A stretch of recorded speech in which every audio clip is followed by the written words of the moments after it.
I'm not going to be all right because I was just barely all right before this happened. And I'll never get to where I was. So telling me I'm going to be all right is really not encouraging to me.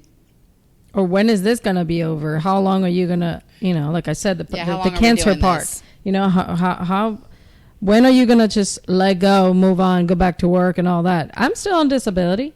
Look, mental issues and mental struggles are the silent killer to a lot of things, man. But when you have somebody that doesn't believe on that, that's the hardest part. Yeah, and that you don't understand me because you don't believe on depression, you don't believe on psychologists, you don't believe on therapy. Yeah, you don't because you're cured now. You might as well just get over it. You should be over it by now. Yeah, exactly. That's what it is. That's the toughest part. But I don't see the psychologist anymore. I just woke up one day. It was like, stop taking the Zoloft, and I'm at 200 milligrams of the Zoloft, and they give me an additive because all they can prescribe is 200 milligrams. I'm still feeling the goddamn same. Yeah. Cut them out. Yeah. And I actually, when I stopped taking the Zoloft, and I made a mental note in my head like, okay, you just stop taking it. Now you got to change yourself. When I was on Percocets, Flexeril, I was on four different pain medications at one time. That's when I was loopy. I was like 20-some years ago. I like the Percocet when they gave it to me. And that was fun. I was stuttering, and back then I was so high off of the pills that I lost my train of thought. To one day I just like, I'm just gonna stop, and I stopped them all. I had fractured my sacrum, broke my pelvis, squashed a couple of discs in my back. Wow. I had arthritis in my neck. It was all from a motorcycle accident. And because I was able to stop taking those pain pills, I was like, I'm just going to stop taking the Zoloft, and I'm just going to focus on myself. That's all I can do is focus on myself. I can't focus on anything else. You have to make time to focus on yourself, and that's what was hard, to focus in a positive way. Mm-hmm. Can I ask you a question? For me, and I'm not talking for anybody else. For me, my train leaves the same station almost every time. Have you recognized when your thoughts are racing that the train starts at this one train station? Like it starts with the same thought or a similar thought? Have you thought about that? I thought about that in a sense to try to figure out where the beginning of this thought process is. What drives me there? What triggers it, if that's word? And that's where I'm going with it. And for me, and this is what helped me to figure out, and stop my loop, is that after a while I started figuring, I'm like, why, my brain keeps rolling. And then I thought about it, and then I started actually, I didn't write it down because I don't write down stuff, right? But I started thinking about the similarities in these conversations. And then I started tracking the similarity in the conversations. And then I always try to find out root causes, right? Because a lot of things mentally starts somewhere, right? There's either an emotion, an event, or something that leads to triggers this train starts rolling down the track, right? And I think a good exercise for you, and it worked for me, is to start tracking these conversations that you're having, and these thoughts that you're having, and start to try to figure out what are the similarities in these intrusive thoughts that you're having. And I guarantee you they're going to lead somewhere, and they're usually going to lead to this either one event. It may just be your everything that happened to you, but it may be something deeper than that. And once you start to try to recognize what your root cause is in, I think you're going to be able to start to control your thoughts a little bit better. That's true. I think I know the one root cause that will never go away is the heart valve. Mm-hmm. Because I can hear it and feel it tick, tick, tick. It's doing it right now. And y'all, even with all this ambient noise, I can hear it. Wow. Internally, yeah. Internally, I can hear it. And for the first 4 weeks, freaking nobody told me. So I'm laying in the hospital just like this, just looking at the clock, listening to it tick.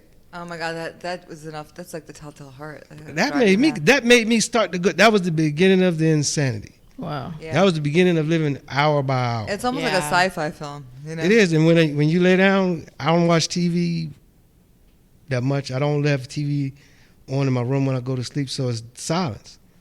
And you try to go there and you tick, tick, and it got louder and louder, didn't it? So it's loud. It's kind of like a situation where that ticking sound reminds you of your ticking time bomb. Yeah. Right. In a nutshell, yeah. I mean, when I got home, I was literally walking around the house looking for the source of this noise. I just knew I had a heart valve. Nobody told me I was going to keep hearing the damn thing. Wow. So I'll be in the bathroom like, damn, this tick is loud. It's in the bathroom. Damn, it's in the kitchen. It's in the upstairs. It's inside me. And then it finally dawned on me that it's me. So when I get into when the funk starts, if I can ignore the ticking, I can kind of curb the thoughts. But when you're by yourself, and tick, tick, time's ticking, anything's ticking, you know. That's a lot of you cannot think about it. That's a lot of emotion in there. That's a mind fuck right there. Yeah. It is. I mean, and where does your thoughts go? Where does your thoughts go after you hear the ticking? To the future. It goes to a place where I probably shouldn't be. It's in the future. Am I going to make it there? Yeah, it's a whole process of, you know, I have to make new dreams, new goals that are achievable. I've always made a goal, some type of goal that was achievable for myself, as well as goals that are unachievable. But I always have achievable goals. It's a very good possibility that this can happen. So I had this goal when I was 24. I was going to retire by the time I'm 45. And they's laughing. What the hell are you talking about? I'm 45, man. I'm going to be tired of doing stuff for somebody else. That was my mindset when I was in my 20s. If I even made that far, because I wasn't supposed to maybe make past my 30s. So entrepreneurial spirit was always been in me. And when I seen the opportunity to purchase Sign Gypsies during the pandemic, when the government's saying don't do nothing, take this little $1,500 check, I'm going to try to own and operate a franchise. And that's what I did. And at that point, my life became complete. I convinced my brother to go half with me, because I told him I probably won't make it in 2 or 3 years. I remember that conversation. You came to my shop. I came to your shop, and I said, you and your brother. And I said, I'm going to set this up to where if I don't make it, you get to do whatever you freaking want with it. You can sell it, you can keep it, you can run it, you can give it to your son. I don't care, because I won't be here. Wow. That was my mindset.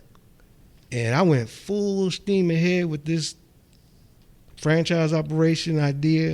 I'm going to make it great to straight to, to almost literally a year heart attack. I started in June of 2020, had a heart attack in August 2021. But my mindset was, I've now owned and operated business. I'm not working for nobody but me. So tomorrow, if I don't feel like going, that's a conversation I have to have with me. Right. And whatever the outcome is, it don't matter. I'm still going to be at home. Let me tell you something, because we share that similarity in that entrepreneurial spirit. A lot of people don't understand the entrepreneurial spirit and the mentality, and it's so crazy that we talk about this, because the moments that I miss my brother the most is when, because I'm a small business owner. I've been self-employed basically all my life. I've had a few, but anyway, But when I miss my brother is when I don't have that ear to talk to and to express my frustrations and just talk things out, because he was also a self-employed entrepreneur. He went through similar struggles and everything. So that leads me to this question, and I'm trying to have you kind of peel back some layers here. Part of that ticking time bomb that you have in your heart, that you hear, because you can physically hear it, does it have anything to do with the fact that you can't, and I have this struggle, you're not where you want to be, you know where you need to be, but you're physically unable to do it?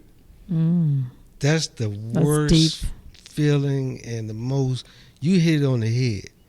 Yeah. Every day I wake up, and I deal with that as a small business owner trying to operate a franchise.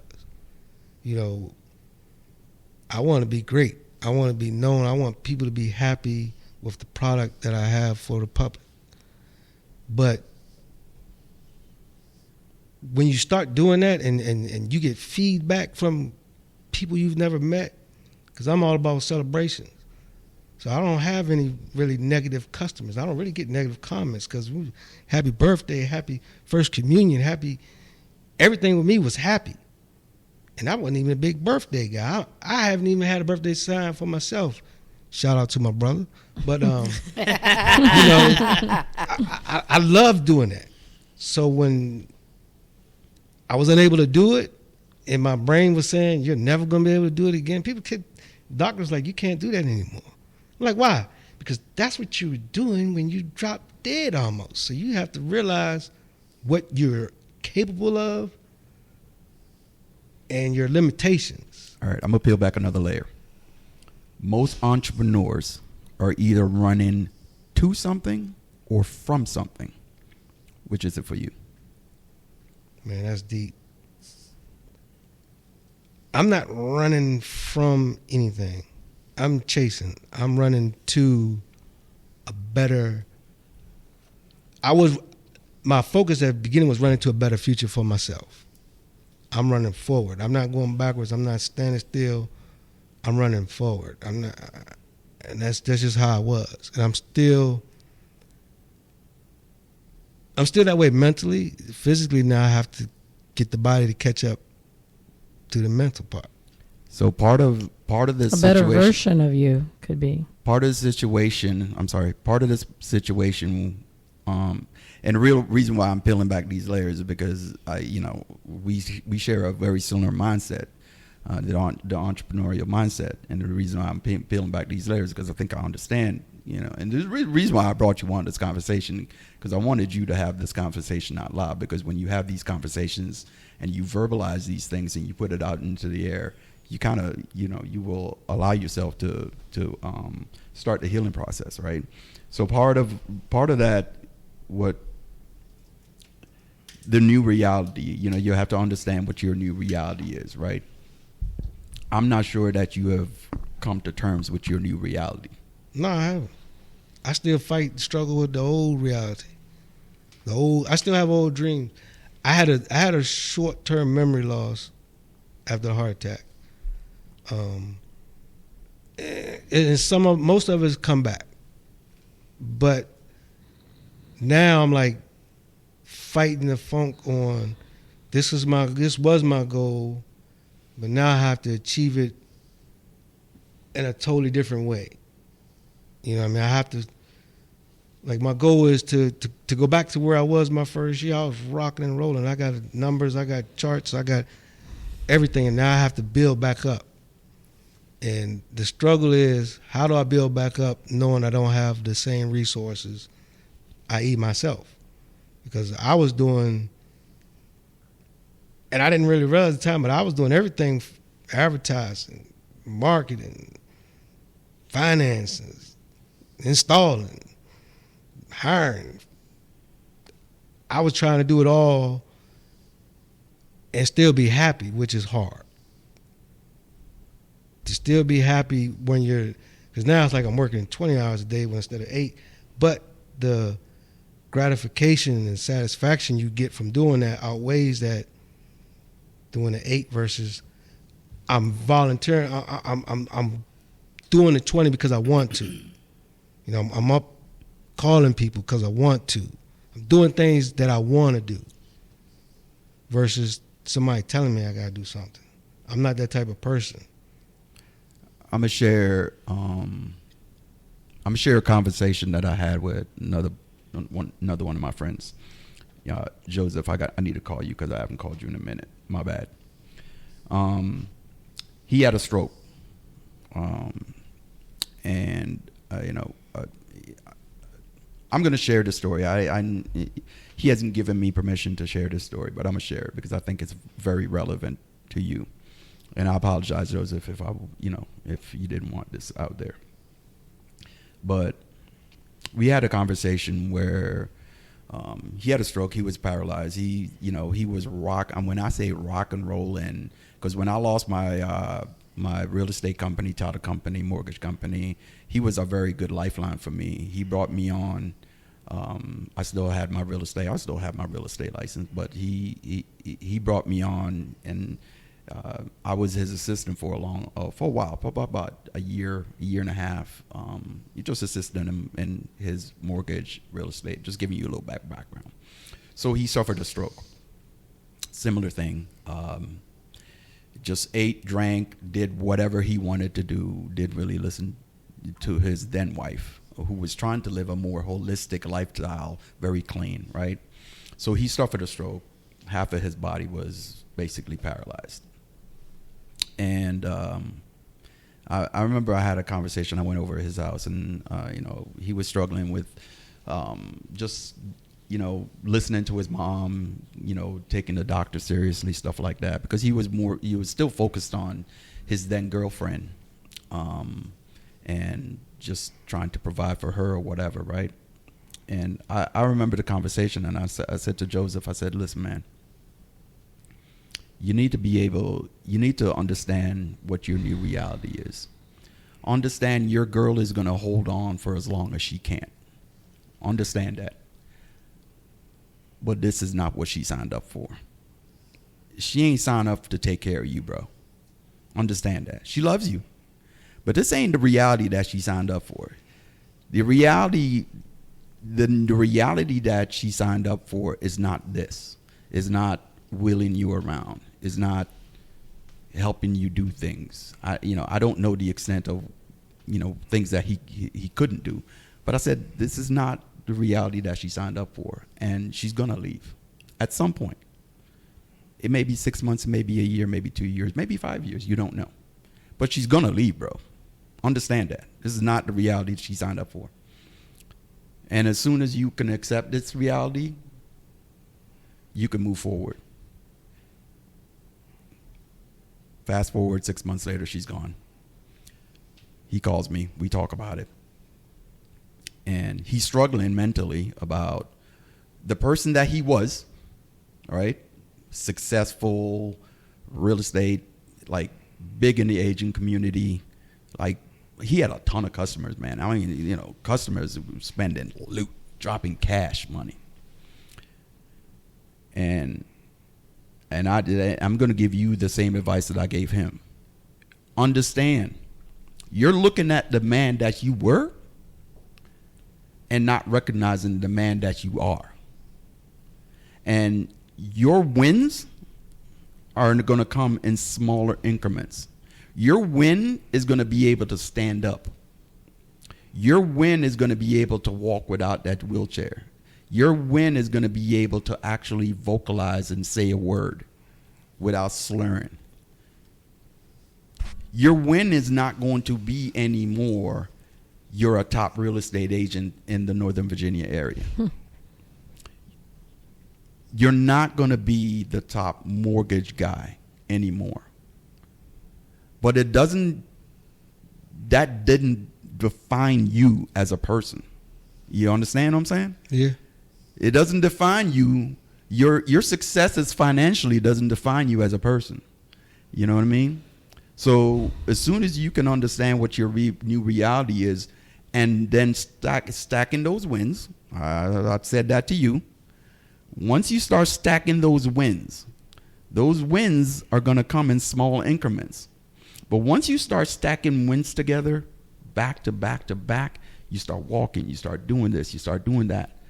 He's in a better place mentally, and like I said, man, Joseph, I apologize. I haven't checked in on you in a long time, and I will. Soon after I get off of this thing, I'm going to call you. But you start stacking those wins, and you understand that you're not the same person that you be, and you cannot judge yourself, and you cannot be hard on yourself because you can't do the things that you used to do, but you can do something different. And you need to be able to create that new reality up here. And that new reality, when you create that new reality up here, your body's gonna react, bro. You ain't that cat, dog. I say you ain't that cat no more, man. I believe you. I mean, I know.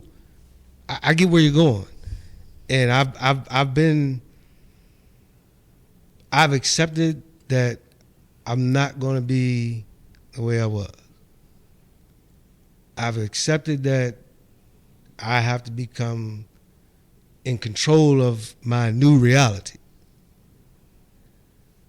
And I also have to accept that I have to do that by myself. 100%. And you have to ignore the closest person to you if you want to achieve that. Cut out the noise, dog. You have to. I've been down that road and I fell off. I took the wrong path, and I get back on the road and I fell off again. But I keep getting back on that road. I do keep getting back on that road, and sometimes I put horse blinders on, and I gotta go avoid certain people in certain situations. Avoid the distractions. And like you said, avoid the distractions. And I think the small wins is key. I mean, I went from in a townhouse to I could only walk 2 townhouses down before I had to call somebody to help me walk back. I mean, I had to, if I wanted to go to the store, I couldn't go to the store unless they had one of them scooters. The first, I couldn't drive doctors told me not to drive for like the first 6 months. Like month 5, I was at home. I'm like, I'm badass. I can make it to 7-Eleven. I'm going to 7-Eleven. So I waited till the middle of the night when everybody's sleeping. I took the car. I went to 7-Eleven. I made it there no problem. But I could not open the door. I had not enough strength to open the door at 7-Eleven. Then they came around the counter and opened the door for me, let me in. And I had no idea what I wanted to buy. I just wanted to get out of the house, and because I thought I can go to the store. I can go to the store. I can drive. And she had to push the door to let me out. And that's when my new reality really started setting in. And I took a lot of small wins, like being able to walk my first half a mile. So I made a point, I'm going to make it all the way to the Nova Healthplex, which is right down the street. If I drop dead on the way, at least they know where I'm at. Somebody gonna see me say it's a black dude on the corner 2 blocks away. That's funny. Oh my God, that's funny. My new win was making it that far, and then I started making it twice as far. But my brother would ask me all the time. He's another lifeline. He calls me every at least 2 days, even if it's just, bro, how you feeling? Feeling like shit. Okay, I'm gonna call you when I get off work. Then he'll call me when he get off work. Or if I'm feeling okay, he'll be like, okay, good, I gotta go. I'm just checking on you. And that's really what I need, is somebody to just check on me, and that's it. I don't need anything else. Just check on me.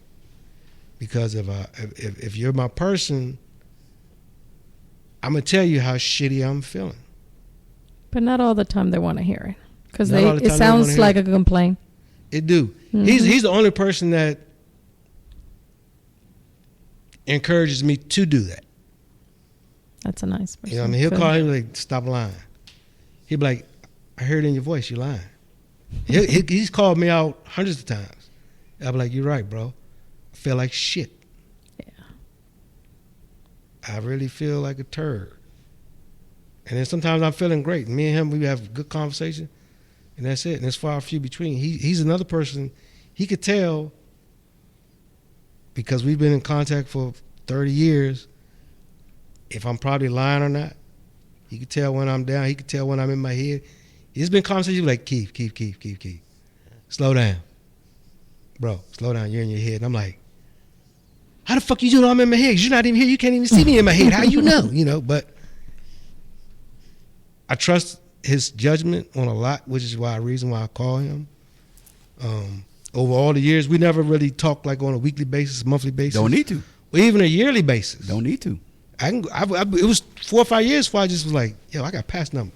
What's up? And it's like the same conversation we had when we hung up. That's how it's always been. Don't need to. Hey, Audrey, I got a thing for you. I was just thinking about you, and I think I saw this on a podcast, and I'm dying to listen to that podcast y'all sent me. But I saw this on a podcast the other day, and I just thought about you. And the guest on the panel said, most times what people are disappointed is that people are not like you. Mm-hmm. And I think that's probably one of the things that you probably struggle with. Yeah. Is that you're an empath. You're an empath too, and I know for a fact you struggle with this shit. Yeah. Is that people are not like you, and people don't care like you. People are not empathetic like you. Yes. People are not understanding like you. And the sooner you recognize that people are not you, and you need to stop putting these false expectations on other people, and being and giving other people the expectation to be your lifeline and to be your own lifeline, really, because there are people in your life that you that are empathetic, that are, like you. Right. You probably don't use them as often because you don't want to burden them. What empaths need is like a super empath in their life. That's what they need, because the reality of being an empathic person is that you are that person in everybody else's life, and there is literally nobody else for you, which makes it the most disappointing part, because all you want is a you for you. Right. And this is why I say to you is that you know someone in your life who is an empath, who is empathetic like you, who is understanding, who can listen without judgment. Yeah. But you don't call them enough. Why? You don't want to bother them. It's true. And a lot of times we're too depleted from being there for everybody else. You don't even have enough strength to say, you know what, I need help. You're not on the list of priorities. Yeah, you can't give yourself that priority because you're tired. Yeah. So understand that you need to stop putting those expectations on the people who are incapable of doing and being who and what you need. It's just sometimes you have to believe that, like, you see me. If you see me, why can you not? Because they don't see you. You know what I mean? No, I agree with you 100%. Like, why is it so hard for you to see me? But they see you, but they don't. They don't see you. They see what they want to see in you. You touch a spot right there. They don't see you. They don't see you, and it's not bad. It's not bad, and then sometimes I had to realize I don't look in the mirror much, but the way we are used to portraying or projecting ourselves, we still do that. Yeah. I still want to fucking push a lawnmower even though I don't like to cut grass. I still want to pick up a box even though they say don't pick up 5 pounds. I still want to look a certain way, be a certain way, because you get in your head. If I actually look like how I feel, I'll be a fucking turd. Yeah. I'd just be a turd. I'd be an asshole, which goes along with the turd. That's just me. You know what I mean? So I mean, I you think spend your whole time, instead of focusing on myself, trying to make the other person understand me.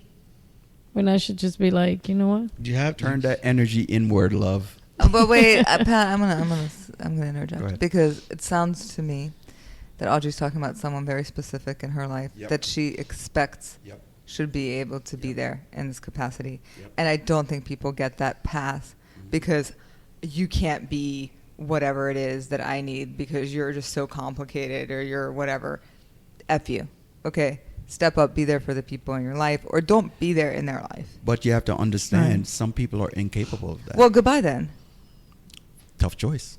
It's a tough choice, but or boundaries or whatever. But I think that sometimes is it really a tough choice to choose you? It's not.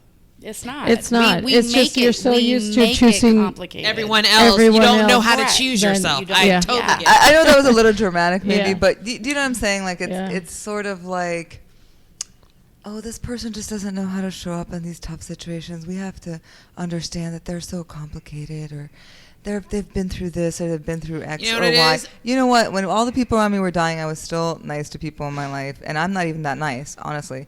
I was kind. I was kind to people in my life. I still asked them how they were and all of these things. So I have a little bit of a low tolerance sometimes because it's like everyone has shit that they're going through. And I have friends who are very capable of being there for me, even when they have things going on. And so, it's kind of like, but it's all that. Come on. It's that whole relationship that you have with yourself, right? Yeah. I mean, because if you don't have a relationship with yourself where you choose yourself before you choose others, you're always going to look externally for the answers. Yeah. Rather than looking internally. You know what I mean? Because you're used to giving. You're used to being the person that gives. Way too much. And then when it's time for you to receive, people are not used to being on the giving end of your receiving, right? Yeah. Did I say that right? Yeah. You said it right. So because they're used to me doing all the work. Yeah. So then when I'm like, hello. And I'm not saying the expectation should be that everyone's there all the time. You know what I'm saying? You can't get mad at a friend because they forgot to call you one day or whatever it is. Like, because again, they have things going on. But like in the big picture, if it's always you being there and the other person's never there, then it is something with what you bring out in them or what they're capable of giving or what they're capable of giving you for whatever the reasons are, So like I said, you do know that person. You have that person. You just don't want to be a burden. Yeah.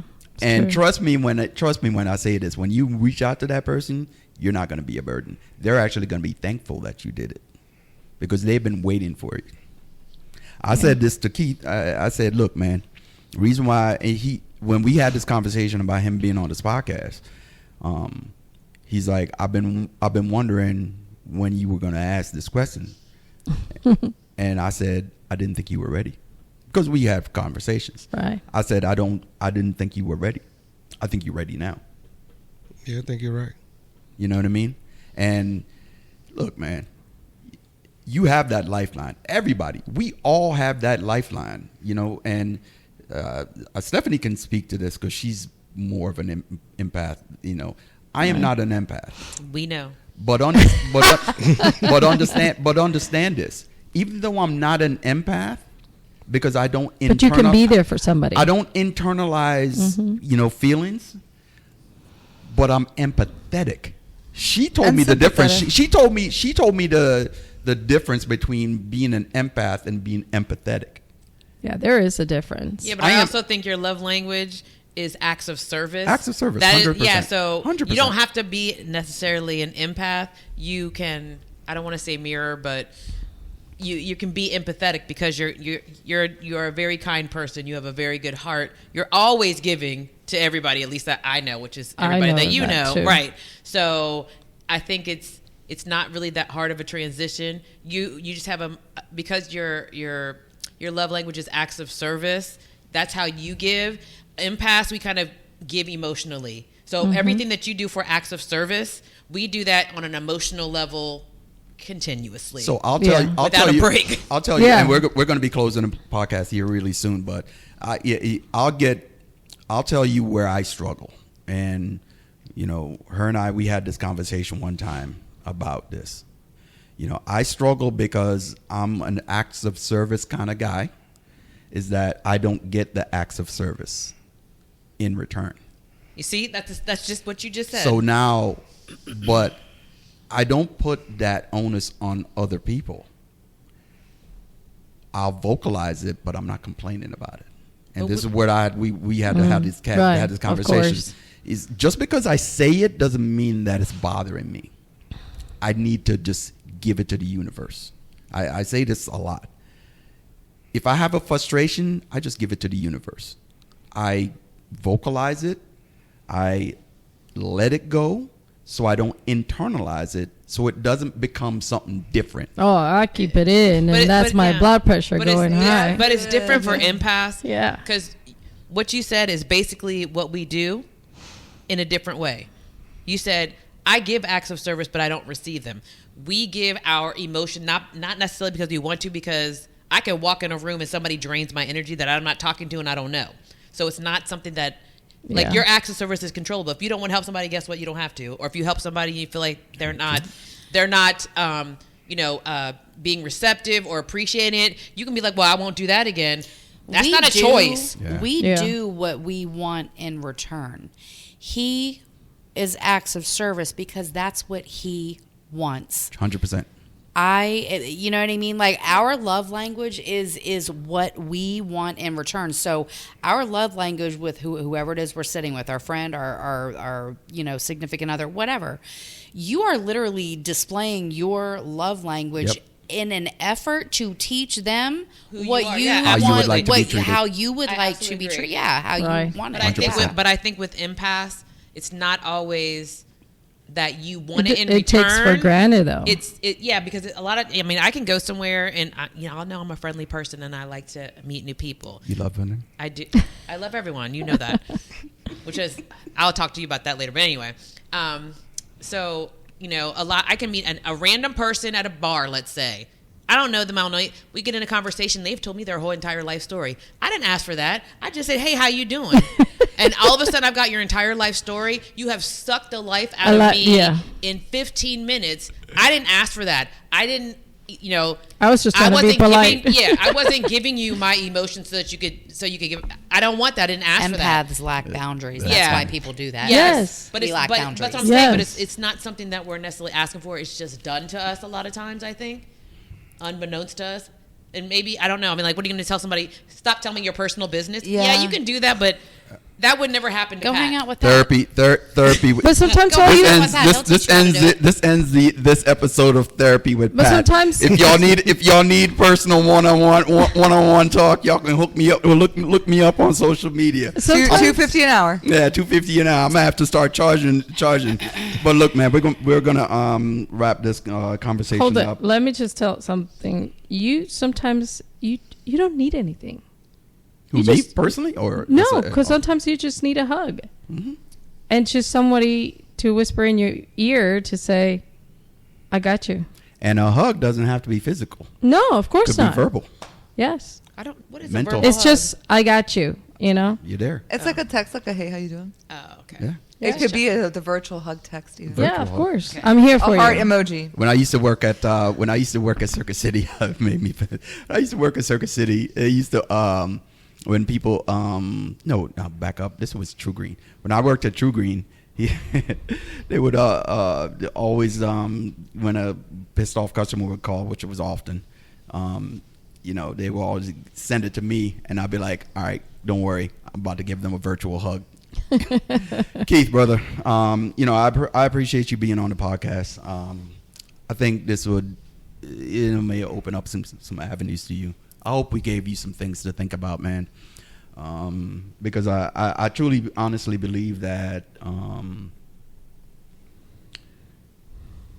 you're a fighter, and the fact that you're here talking about your situation, I know this is not where you want it to be. The physical has gotten better. It's not 100% where you need to be. But the fact that you're able to sit here and kind of talk about this, man, and like I said, if we help one person, dude, this is kind of what it's all about, man. Man, I hope I help one person. So talk about it, man. Give us some closing thoughts. If we have some closing thoughts, going around the room. Actually, let's go closing thoughts first, and then we'll close out with you, Tanya. Sure. You have any closing thoughts? Closing thoughts. So I think. Pull it up. Oh, I'm sorry. So I think that I just want to say that know that you have a purpose, and that you're a miracle for whatever reason that purpose is. And so I know you're trying to focus on your small wins, and that's fantastic, but don't limit yourself with your wins. That's powerful, actually. I like that. I like that. Look at you. My closing thought would be listen to your body, listen to your intuition, use nature whenever you can, and be your own advocate. I love that. Thank you. I like that. Audrey. I gotta tell you, man, you're a badass. Absolutely. Yes. And you need to wake up every day, and you need to look in the mirror and just say, I can see myself in the mirror. I'm a badass. I'm here because of me. Haran, I know you got some thoughts, man, because you've switched your life around. Turmeric and beet juice are his you were once just a young whippersnapper in the mean streets of Sri Lanka. Now you're like a whole model. So go talk us. I mean, he's doing everything right. You know what I mean? He's taking the doctor's advice, and he's trying to turn things around, which is great. You know, you want to look for the future, and just keep pushing forward, man. You got this. Thanks. Yeah. And you got us too. I have a question instead of a comment. Love this it. time. Okay. No, I want to know what, if anything, brings you joy right now or Good satisfaction. question. Great question. That is a great question. Besides my face, because I know it's so charming. Besides the face.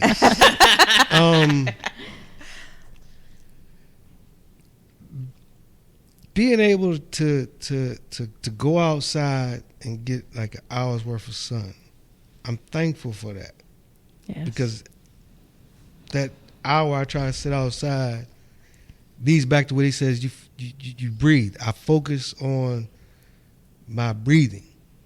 I mean, I feel like I have to, one, because I need to, but I've learned to, like, the power of meditation. I do that now. But the breathing, I often get asked the question, what's wrong? Or like, what are you talking about? Because you're deep breathing. It's like, because I need extra oxygen. Right. And I deep breathe a lot.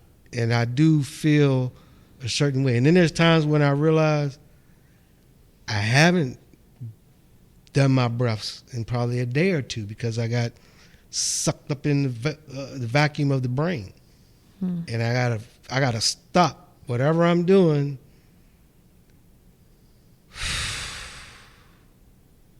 And just nothing else has to matter.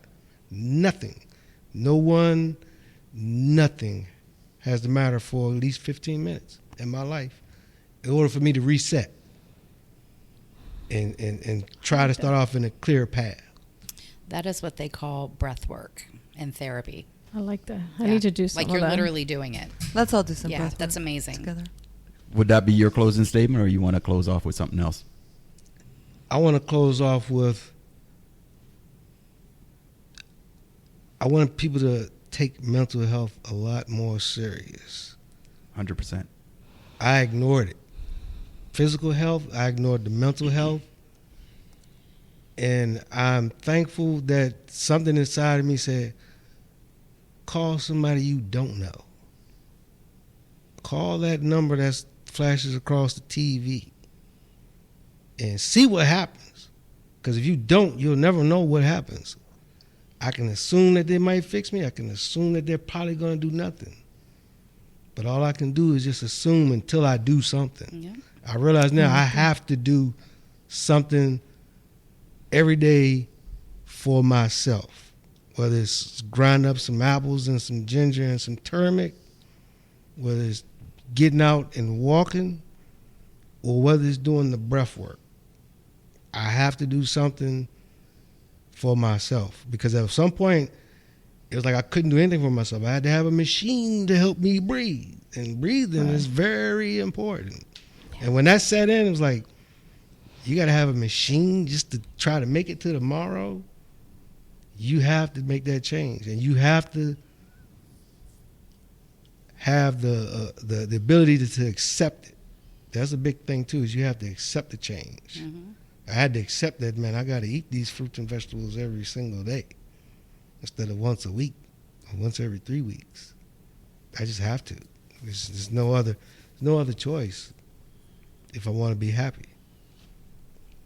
Inaction is also an action. Thank you for joining us on this episode of the Real Energy Podcast. Folks, you can see us everywhere. YouTube, Spotify, TuneIn, Apple Music, wherever you get your podcasts. Peace. Peace.